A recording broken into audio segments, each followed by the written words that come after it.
Sen öyle yukarı dönüyorsun. Yox, indi o nə deməkdir? Yani ana taraf, biri var ata taraftan Seyit olasan.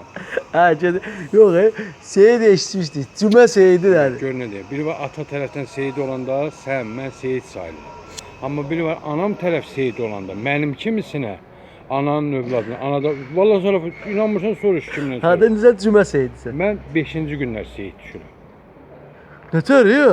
Cümə Seyidi deyirlər ona. Bilen adamdan Deməli sən həftənin bir günü Seyid olursa, qalan günü müşrik. Yok yok, müşrik deyəndə yani Cümə Seyidi deyirlər benim kimisi. Yox, indi bir Cümə günü Seyid oldun. Hə. 6-cı gün nə olursan? 6. gün müsəlmandır. Onun fərqi nədir ki?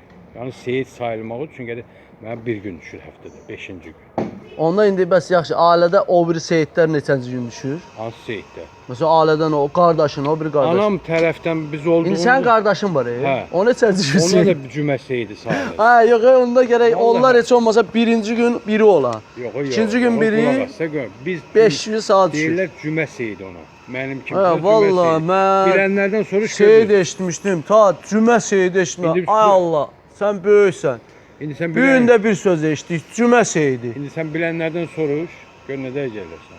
Vallahi deyirəm. Bazar Seyidi yoxdur. Yox, yox, bazar bizim günümüz deyil. İnnəl müşrikin ən nəcis. Bizim günümüz Cümə günü.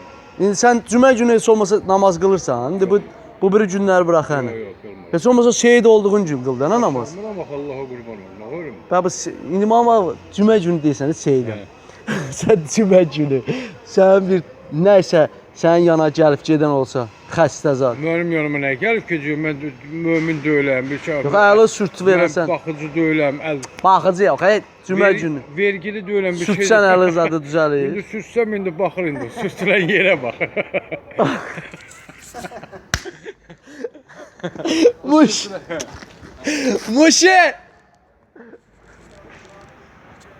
Allahu Ekber.